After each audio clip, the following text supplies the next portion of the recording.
오늘은 여자에서 딸로라는 제목으로 같이 은혜를 나누고자 합니다. 여러분, 오래 살다 보면 남편하고 아내하고 이렇게 의사소통이 안 될 때가 있습니다. 그래서 오늘 한 남편이 상담을 받으러 갔습니다. 무슨 상담을 받으러 갔냐면은 아내가 저녁을 만드는데 메뉴가 뭐냐고 묻는데 답변을 안 한다라고 상담을 받았습니다. 그런데 상담하는 사람이 한쪽 얘기만 들으면 안 되죠. 우리가 재판관이 재판할 때도 양쪽 원고와 피고 양쪽 얘기를 듣고 하지요. 한쪽의 얘기만 들으면은 그 사람이 옳은 것지만은 또 다른 쪽 얘기를 들어봐야지 정확하게 판단하는. 그래서 상담하는 사람이 부부를 오라고 했습니다. 그래서 양쪽 얘기를 들어봐야지 이 남편이 하는 얘기가 정확한지 안 정확한지 알 수 있다는 겁니다. 그래서 부부가 상담을 했습니다. 상담을 하는데 어떻게 했냐면은 두 사람을 세웠습니다. 그러니까 남편이 부인이 얘기하는 것이 답변을 안 한다. 그래서 한 15m 정도에 이렇게 떨어져서 남편이 아내에게 한번 얘기하라 이렇게 했습니다. 그리고 또 15m, 12m 쭉쭉쭉쭉 작아져서 1.5m까지 왔습니다. 그럴 때 오늘 저녁 메뉴가 뭡니까? 남편이 물었습니다. 그때 아내가 오늘 저녁 메뉴는 김치찌개요 라고 얘기했습니다. 그럴 때 그래도 자꾸 그래서 어떤 일이 있었냐면은 이 남편이 실은 남편이 귀가 먼 거래요. 아내가 귀가 먼 게 아니라. 왜냐하면 우리는 어떤 사건에 대해서 확정 편집이 있어요. 조금 이 단어가 생소할 분도 있으실지 모르겠는데 이런 말이 있지 않습니까? 안 들어도 오디오고 안 봐도 비디오라는 얘기 있죠. 뭐냐면 자기 자신이 알고 있다고 확증하는 거래요.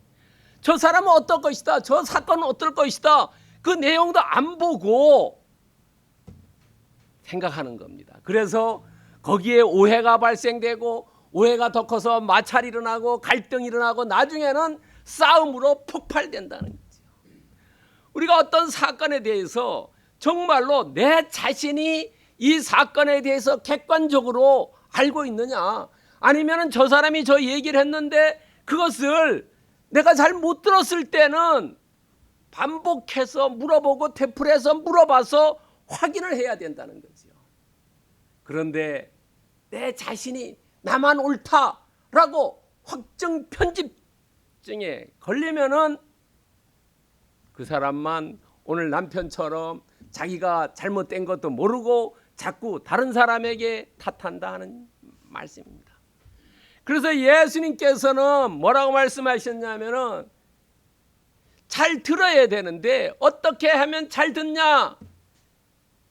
그 백성들이 예수님께 여러 가지로 얘기하면서 마지막에 불쌍히 여기소 아니면은 불쌍히 여기소서라고 먼저 얘기하면서 예수님 이렇게 얘기해요.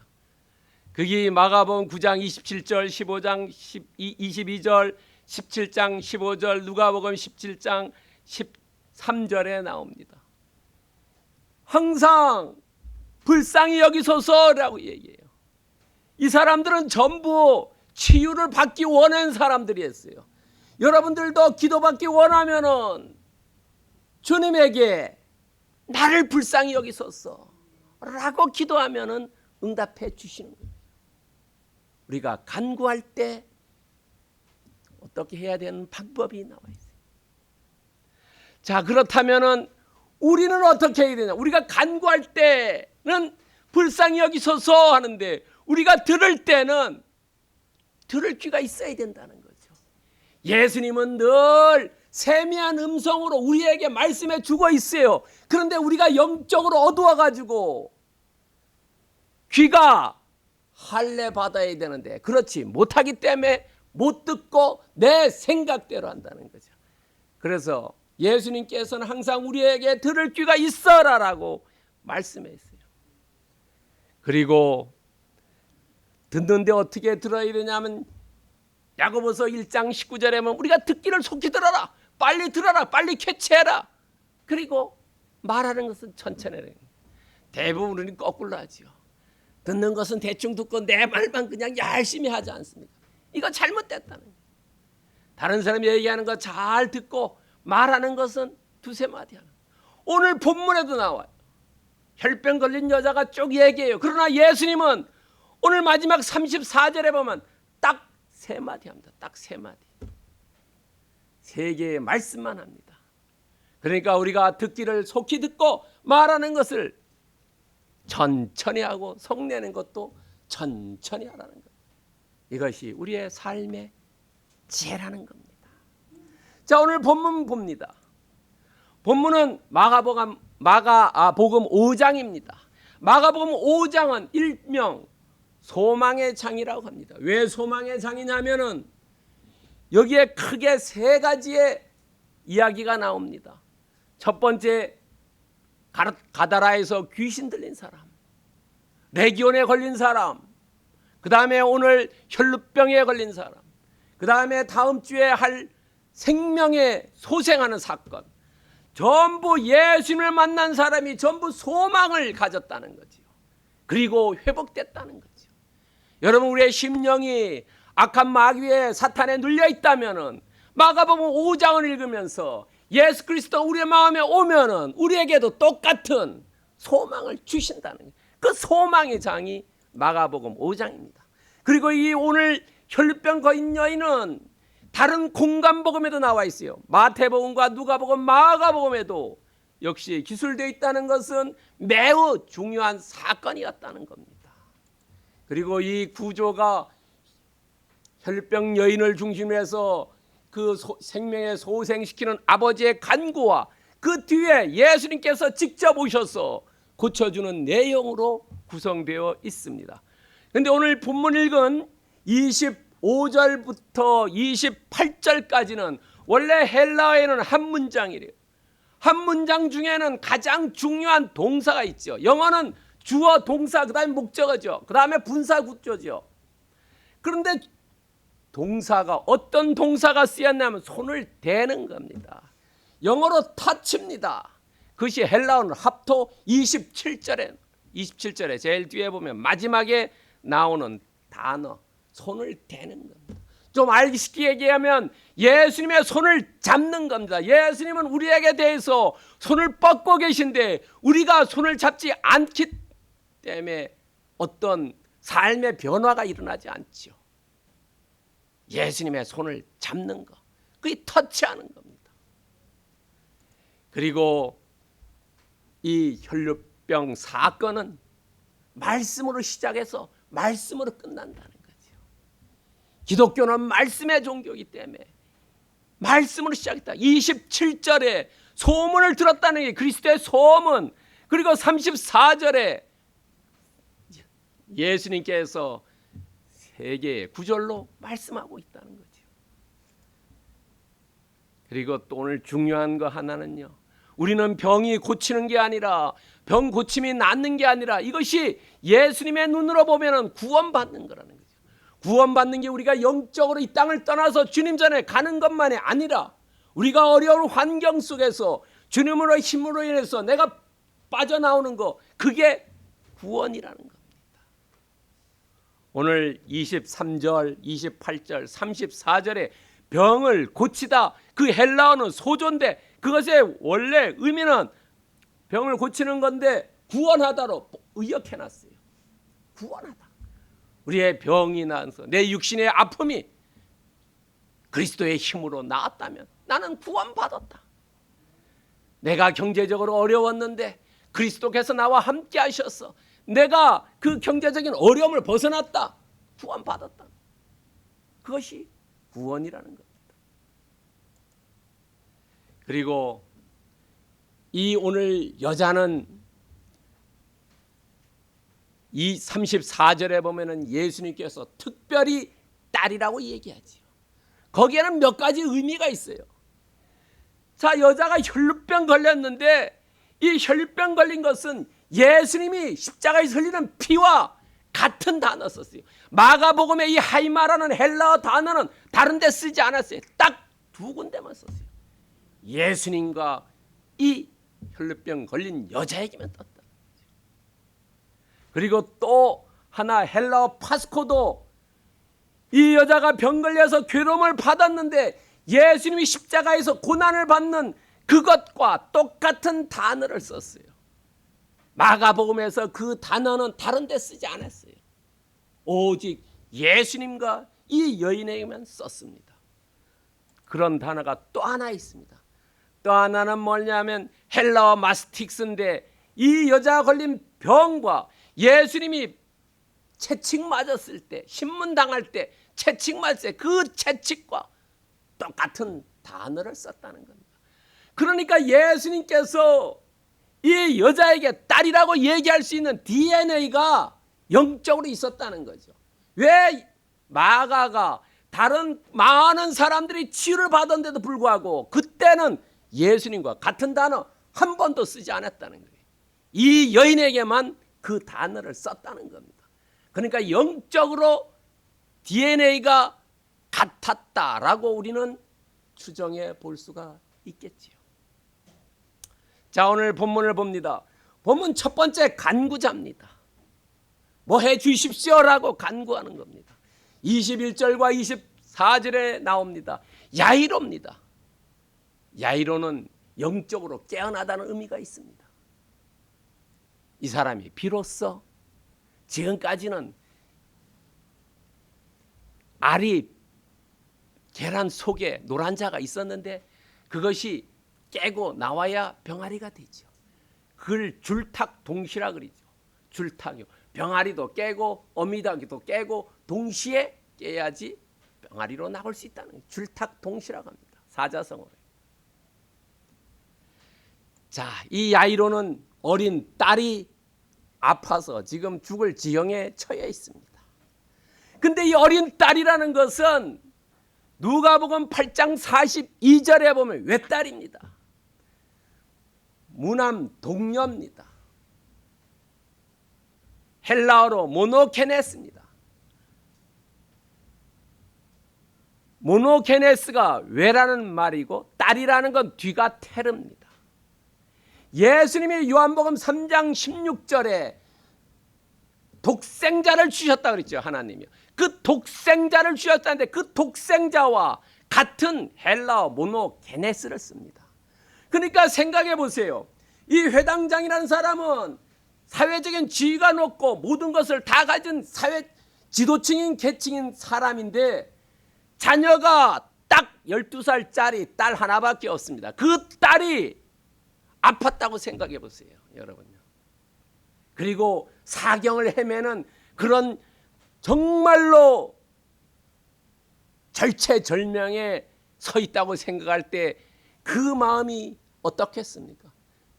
여기 다 나이 드신 분들이기 때문에 자녀를 양육할 때 자녀가 아파가지고 밤에 응급실에 갔을 때 그 심정이 어떻겠습니까? 우리는 그런 걸 경험했지 않습니까? 그러나 그것보다가 더 지금 절체절명에 생명이 왔다 갔다 할 때에 그 마음이라는 것은 정말로 우리가 말로 표현할 수 없지요. 그럴 때 정말로 그 지푸라기도 하나 잡는다는 그런 심정으로 지금 예수님이 오시니까 예수님께 엎드려서 간구하고 예수님께 뭐라고 간구하냐면 내 딸 머리에 안수해 달라고 그러면은 살게 된다라고 이거 간구했어요. 여러분 생각해 보세요. 이 회당장은 자기의 마음을 내려놨다는 거죠. 모든 것을 내려놓을 때 예수님이 역사한다는 거죠. 자기를 내려놨을 때 예수님께서 역사하지 내 의의가 있을 때는 역사하지 않지요. 자, 그 야이로는 어떤 걸 내려놨냐면 예수님께 첫 번째 선입견 내려놨다는 거죠. 야, 우리 유대교가 더 월등한데 내가 저 사람한테 가서 왜 그랬냐는 거죠. 내가 저 사람한테 가서 왜 손 벌리고 내가 왜 저 사람한테 머리 숙여야 되냐 이런 선입견을 버렸다는 겁니다. 그리고 두 번째 자존심도 버렸어요. 나는 사회적인 내 장인데 저기 저 왔다 갔다 하는 사람, 내가 우리나라에 얘기하면 내가 총회장인데 교단에 저 조그마한 교회 목사가 왔다 갔다 내가 저놈한테 가서 왜 머리 숙이냐, 이런 생각이 들어요. 그러나 이 야이로는 자기의 그런 직책 모든 걸 다 내려놨다는 거예요. 그리고 자기들이 함께한 유대교의 카르텔, 그 카르텔을 부수고 뛰쳐나왔다는 겁니다. 여러분, 같은 카르텔에 있을 때 거기에 뛰쳐나오기 어렵죠. 조직의 쓴맛을 볼 수 있기 때문에 벗어나기 어렵지요. 여러분, 뭐 이단에서도 벗어나기가 어렵지요. 왜? 조직의 쓴맛을 봐요. 잘못하면 생명을 땅속에 갖다 묻어버리지요. 그 카르텔을 이 사람은 벗어 나왔다는 겁니다.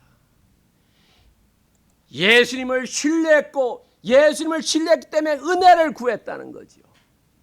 우리도 예수님을 신뢰할 때 은혜가 나오고 은혜를 구할 수 있다는 거죠. 믿지 않는 사람에게 은혜 구하지 않죠. 우리가 100% 아니면 120% 믿었을 때 그때 은혜가 구해지고 은혜가 임한다는 겁니다. 여러분, 마태복음 19장 26절에 보면은 예수님께서는 다 할 수 있다는 겁니다. 이것을 신뢰해야 된다는 거죠. 예수님께서 나의 문제를 해결해 줄 것이라는 그런 신뢰를 해야지 예수님께서 은혜를 주신다는 거죠. 뭐 해줄 건지 안 해줄 건지 반 믿고 반 믿지 않으면은 의심이 많고 믿음이 물결처럼 요동치면은 안 이루어진다는 거죠. 예수님께서 해주시다는 100%의 신뢰감을 가질 때 거기에 은혜가 임한다는 겁니다. 욥기 42장 2절에 보면 욥기 42장이 마지막 장입니다. 욥이 환난을 통과해서 믿음이 정금처럼 됐을 때 고백하는 겁니다. 그때 뭐로 고백하냐면 주께서는 못하실 일이 없사오며 무슨 계획이든지 못 이루실 줄 없다. 못 이루실 줄 없다는 거래요. 자기가 경험해 보니까. 여러분, 우리도 살다 보면은 체험하지 않습니까? 욥의 체험이 저나 여러분의 체험이 되기를 축복드립니다. 두 번째는 접촉자입니다. 25절부터 29절의 말씀입니다. 이 사람은 무명의 여자입니다. 이름이 없어요. 그러나 혈루증에 걸려서 12년간 고생했습니다. 12년간요. 그 당시의 나이를 생각하면은 이 12년이라는 나이는 아마 잘못하면은 여자로서의 가임 기간이 끝나버렸을 수도 있어요. 그러니까 마지막에 정말로 이 부모는 자녀가 결혼해서 자녀를 생산하고 정말로 화목한 삶을 살기를 원하지요. 오늘날 얘기하면 자녀가 학업을 마치고 취직을 해서 결혼을 해서 아들, 딸 낳고 평범하게 잘 살기를 모든 딸을 가진 부모들의 소망이지요. 그런데 혈루증이 걸려서 12년이라는 세월이 지났으면 자녀를 낳을 수 있는 그 시기가 넘어간다는 겁니다. 그렇기 때문에 또 이 사람은 병을 낫기 위해서 자기 가진 모든 돈을 다 썼어요. 이제 더 이상 할 수가 없습니다. 시간도 그렇고 재산도 그렇고 돈을 다 쓰니까 의사들이 뭐라고 했어요? 불치병이다 이렇게 얘기해요. 본인의 능력이 없다 얘기 안 하고 병 자체를 불치병이 됐어요. 이런저런 거 다 해봤어요. 사람이 환자가 마루다래요. 마루다. 여러분 대학병원 잘못 가면 마루다 될 수 있어요. 이것저것 막 찔러보고 합니다. 그래서 이 사람은 고립무원이고 사고무친입니다. 사고무친은 도와줄 사람이 없어요. 그렇기 때문에 내 삶을 자포자기했는데 들려오는 하나의 서광이 있습니다. 어떤 서광이 있냐 하면은 예수님에 대해서 듣게 됐고, 그리고 그 듣게 된 것을 그냥 한쪽 귀로 들어서 한쪽 귀로 흘린 게 아니라 한쪽 귀로 들었으면 그것을 가슴속으로 품고 예수님께 왔다는 거죠. 재산도 다 탕진했고 병세도 악화됐고 더 이상 할 수 없다, 죽으면 죽으리라는 생각으로 예수님께 왔다는 겁니다. 그리고 이제 더 이상 눈에 보이는 게 없어요. 예수님 뒤에 가서 옷을 잡았습니다. 여러분, 그럴 때 예수님께서 역사 일어난 겁니다. 이런 믿음, 정말로 내가 최선을 다해서 살뚱 죽을 뚱, 생즉 사야, 사즉 생이죠. 사즉 생. 이순신 장군이 얘기한 사즉 생, 죽으려면 살고, 그런 심정으로 예수님께 나오니까 역사가 일어났다는 거죠. 이런 믿음은 어떤 믿음입니까? 100% 순도죠. 99.9%가 아니라 100% 순도입니다. 그럴 때 예수님께서 그 질병의 원인을 제거해 줬어요. 원인을 제거해 줬고 즉시 치유해 줬고 셀프 인식, 자기가 나았다는 걸 느낄 수 있게. 의사가 고치는 건요 금방 안 낫습니다.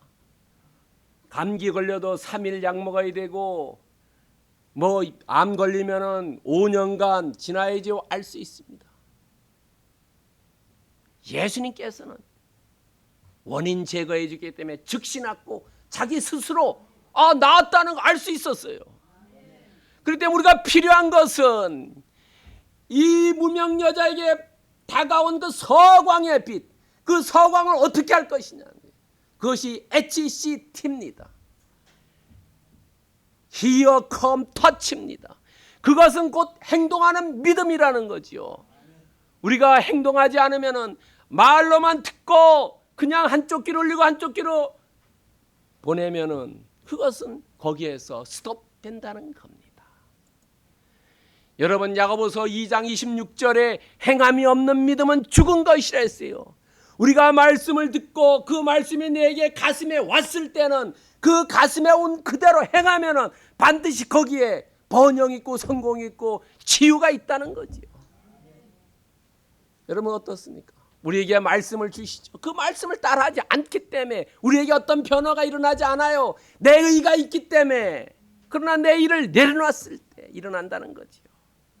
여러분, 여리고 성이 무너졌을 때 어땠습니까? 하나님께서 이스라엘 백성에게 얘기하지요. 하루에 한 바퀴 6일 동안 돌고 마지막 날은 7번째 날은 7바퀴를 돌아라. 왜 7바퀴를 돌아라 했어요? 6일 동안의 생각을 너희들이 다시 한번 생각해 봐라. 그랬을 때에 그 놀라운 역사가 일어났다는 거죠. 말씀을 듣고 그것을 행동으로 옮기니까 놀라운 역사가 일어났다는 거죠.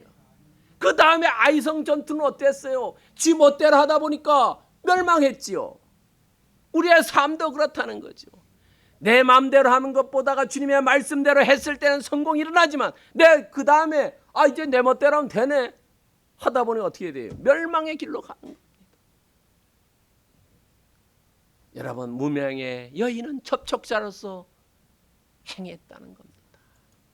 여러분, 세 번째는 해결자입니다. 30절에서 34절입니다. 해결자는 예수님. 예수님은 수학적 질문을 해요. 누가 내 옷에 손댔냐 하는 거죠. 몰라서 했겠습니까? 예수님은 전지성이에요. 다 알고 있어요. 그러나 제자들에게 물어봐요. 수학적으로. 내 옷에 누가 손댔냐? 그러니까 제자들은 이렇게 사람 많은데 누가 된지 어떻게 합니까? 라고 비난적으로 얘기하죠. 예수님이 내가 다 안다. 그리고 내가 왜 묻냐면 저 손댄 문명의 여자를 내가 전인적으로 영적 육적으로 구원해 줘야 되겠다. 그랬을 때 이 고백하는 여자가 깜짝 놀랐지요. 그러나 예수님께서는 뭐라고 합니까? 이 여자에게 비난과 책망하지 않아요. 왜? 고백했기 때문에. 여러분, 자기가 잘못한 것을 고백하면은 용서하지만은 내가 잘난 척 매일 하면은 자기의 자존심 때문에 내가 지면 안 된다고 생각, 그런 것 때문에 자기를 내려놓지 못하면은 어떻게 됩니까? 거기서 끝나는 거죠. 그러나 예수님은 이 사람이 고백했기 때문에 어떻게 했어요? 용서해 줬고 딸이라고 수양딸로 삼아 줬잖아요. 요즘은 수양딸이라는 얘기 잘 하지만 한 몇십 년 전에는 수양딸이라는 얘기 많이 했어요. 저도 많이 들었어요.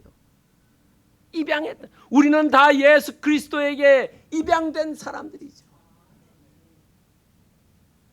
여러분, 그러면서 용서해주고 수양딸로 입양한 다음에 세 가지 말씀을 합니다. 딸아, 내 믿음이 너를 구원했다. 이것은 뭐냐면 칭찬을 해주는, 칭찬이 어떤 칭찬이냐? 믿음에 대해서 칭찬해 준다. 여러분, 작별할 때 이 세 가지를 잘 기억하면 완전히 좋은 멘트 하는 겁니다. 첫 번째는 뭐예요? 너 믿음이 너를 구원했다. 칭찬해 주는 거예요. 믿음을 칭찬해 줬어요. 두 번째는 평안히 가라. 평안히 가라. 너가 평안히 가라는 것은 너 질병이 전부 회복됐다. 나와 관계가 회복됐다. 그러니까 너는 평안히 가라. 세 번째는 내 병에서 놓여 건강할지어다. 건강을 축복해 주는 겁니다. 그러니까 칭찬해 주고 회복해 시켜주고 축복해 줬다는 이 세 가지를 작별 인사로 했다는 겁니다. 여러분, 여기서 중요한 것은 이 무명의 여자가 고백했을 때 놀라운 영육 구원이 일어났다는 거죠. 대부분 어떻게 합니까? 이런 받았을 때 도망가겠지요. 얼른 나는 나았으니까 에라 모르겠다 하고 도망가겠지요. 안 그렇습니까? 이제 내 욕구 다 채웠는데 뭐 가서요. 그러나 그러지 않았다는 거지요. 고백했기 때문에. 낳고 가버렸으면 난 것밖에 못했지요. 그러나 고백했기 때문에 영육이 구원을 받고 예수님의 가족이 됩니다. 예수님께서 유일하게 이 여자에게만 딸이라고 얘기합니다. 어디에서도 딸이라는 얘기 안 해요. 이 여성에게만 딸이라고 얘기하고 가족으로 만들어 주었다는 거지요. 그래서 우리도 예수님의 은혜 받았을 때 그 은혜를 감사할 줄 알아서 돌려드릴 때 더 큰 역사가 일어난다는 거지요. 여러분, 로마서 10장 10절에 보면 입으로 신에서 구원에 이른다는 겁니다. 이 여자가 그냥 갔으면은 육적인 구원만 받았겠지만은 고백했기 때문에 영적인 구원을 받을 수 있었다는 거죠. 우리도 하나님이 주셨을 때 그것에서 고백할 때 영적인 우리도 구원을 받는다는 거지요. 여러분, 누가복음 12장 8절에 보면은 이거는 예수님께서 말씀하셔요. 여러분이 나에게 시인한다면, 시인한다는 것은 고백하는 거래요.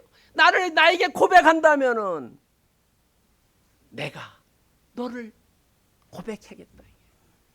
하늘나라 갔을 때 주님이 나 너 몰라, 전혀 몰라 라고 얘기할 수도 있다는 거지. 여러분, 이 시인한다는 말은 영어로 얘기하면 confess입니다. confess. 사도행전에서도 사도행전 24장 14절에 보면은 그러나 이것을 당신께 고백하리이다 할 때 그 고백할 때랑 그 똑같은 단어를 썼어요. 헬라어로 호몰로게오입니다. 똑같은 단어를 썼어요. 여기서는 시인이라고 번역했고 그쪽에서는 고백이라고 번역했어요. 우리가 주님에게 고백할 때 그때 영육의 구원이 있을 줄 믿습니다. 자, 오늘 본문의 메시지는 뭐냐는 거예요.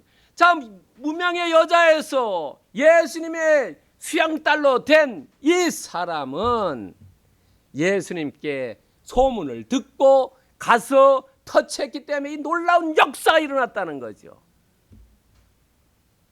본문의 메시지는 팔자를 고쳐주신 예수님이래요. 여러분이나 저나 정말 우리가 팔자 고치고 싶으면은 예수님에게 가서 터치하면 된다는 거죠.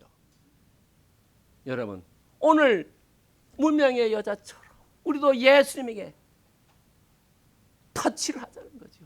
여러분 다 예배에 왔어요. 예배 왔는데 마지막에 3단계 터치를 하느냐 못하느냐, 거기에 따라서 팔자를 고치느냐 못 고치냐가 정해진다는 겁니다. 사도행전 7장 51절에 보면은 우리가 팔자를 못 고칠 때는 왜냐? 귀에 할례를 받지 못했기 때문에, 주님의 말씀을 제대로 듣지 못했기 때문에, 세상 것들이 들어와서 내 마음을 혼동시키기 때문에, 사탄 마귀가 내게 작동하기 때문에 그렇다는 거죠. 그렇기 때문에 우리의 귀가 할례 받아야 된다는 거죠. 예수님의 말씀, 예수님이 우리에게 미세게 주는 그 말씀을 들어야 된다는 거죠. 많은 광물 중에 금을 찾아내듯이, 우리나라는 그러지 않지만 외국에 가면은 강에서 사금 캐지요. 그 모래 속에 있는 작은 금을 캐는 거죠. 우리에게 많은 소리들이 들리지만 그 안에 예수 그리스도의 말씀을 캐치할 줄 알아야 된다는 거예요. 그래야지 팔자를 고칠 수 있다는 겁니다. 그리고 또 하나는 우리가 적극적으로 가자는 겁니다. 예수님에게 가는 것은 천천히 가면 안 되니 뒤에 다른 박질에 가야 되는 겁니다. 여러분 마태복음 11장 12절에 보면은 천국은 침노하는 자다. 침노하는 자만이 가질 수 있다는 거죠. 오늘 이 혈루증 걸린 여자는 정말로 그 천국을 향해서, 예수님을 향해서 가서 잡았지 않습니까? 적극적으로 가는 자에게 팔자가 고쳐진다는 겁니다. 그렇다면 오늘 말씀을 통해서 우리에게 주는 것은 고난은 기회라는 거지요. 이 여자는 좌절과 절망과 낭망하지 않고 오히려 그것을 기회로 잡아서 더 한 단계 업그레이드 되어 나아갔다는 거죠. 누구도 예수님부터 딸이라는 호칭을 못 받았는데 오직 이 분만 그것을 받았다는 거죠. 그러나 우리에게 주어져 있는 기회는 어려움이 있다 하더라도 그것을 잡을 줄 알아야 된다는 거죠. 다 주어진다는 겁니다. 그 다음에 두 번째는 행동하는 믿음입니다. 나에게 말씀이 들어왔는데 미치미치되고 주적주적 하다 보면은 아하, 내 그럴 줄 알았다라고 밖에 말할 게 없지요. 세 번째는 고백으로 영광 돌리자는 거죠. 나에게 이루어진 것을 고백할 때 하나님께서 갑절의 은혜를 주신다는 겁니다. 여러분, 오늘 이 혈루병 걸린 여자가 예수님을 만나서 인생이 완전히 팔자를 고쳤지요. 여러분, 출애굽기 15장 25절에 보면은 마라의 쓴물 있죠. 목이 말랐을 때 물을 떠먹으니까 써서 먹지 못할 때 예수님께서 나무 가리켜서 그 나무 던지니까 물이 단물이 됐지요.